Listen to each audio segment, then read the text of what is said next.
Be careful with the lamps. Don't bring them too close to the barrels. Good evening, gentlemen. Who's there? That is of no importance. What matters is who you are and the plans that you have here. So you can stop us from carrying them out? Eventually, yes. Hey, careful. You'll blow us all up. I'm listening. We are a group known as the Merry Men. But I suppose you knew that already. We are the men who've already lost everything of value in their lives. We are ruined shopkeepers. We are workers who were fired from their jobs, honest people who were robbed. We were forced out from our homes and thrown onto the street, and all of this in the name of the so-called law. The laws that were set out by our government. The laws that make the commoners only more vulnerable and the wealthy more protected. We are not only from the British Empire. Some of us are from the New Lands, America, Australia, and we are many. But men we are still, and we are merry for that we stopped being afraid. For those powers that be had done their best to plant the fear inside our souls, and we accepted it so easily. The fear advised us to keep our heads bowed. It prevented us from fighting. Bankers and politicians, they own our lives, our work, our bread, and they push us to compete between each other, just to see who may serve them better. But in the end, they are the few, so they are weak. They are nothing without their titles. We should not fear them. Our so-called masters should fear us instead. The time has come for our group to stand tall. Our great and many merry men. We are going to blow up the London Stock Exchange. No life shall be lost. But ownerships, debts, and property titles? They shall all be destroyed. They're only papers, after all. So many people will be freed over this night. That is a radical step to take. What result do you truly expect? Chaos. But soon people will understand that they are free, and that they don't belong to anyone.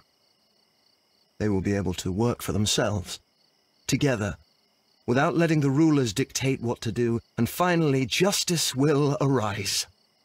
What you are intending to do is a crime. It is not justice. How do you see justice, then? Kids go to prison for a loaf of dry bread.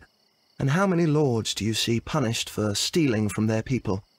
Sending them to their deaths in mines or overseas to fight for land? Our masters wouldn't hear us. So now it's time to sing the song of the merry men. Will you let us do our duty?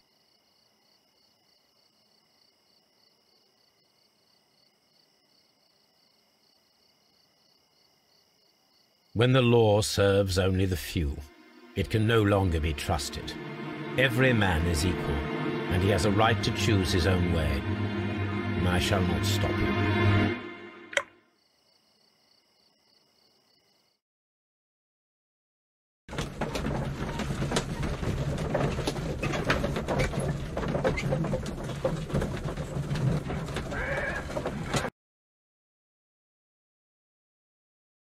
So, you're interested in Russian literature now?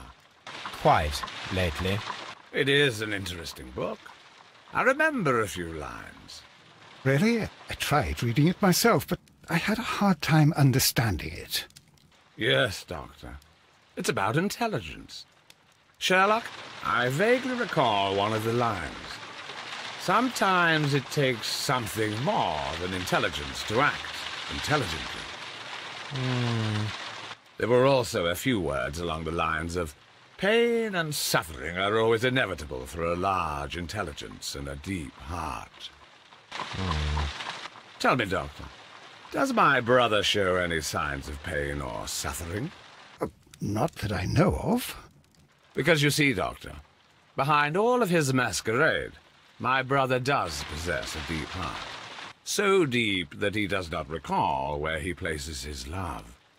Well, I'm sure that...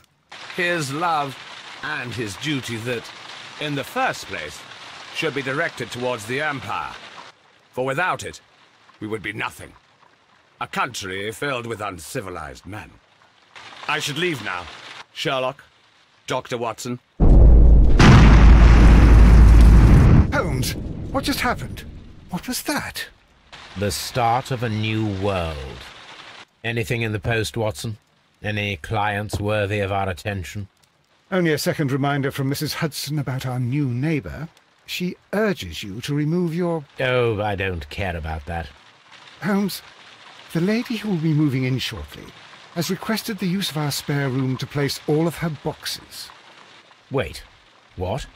A lady?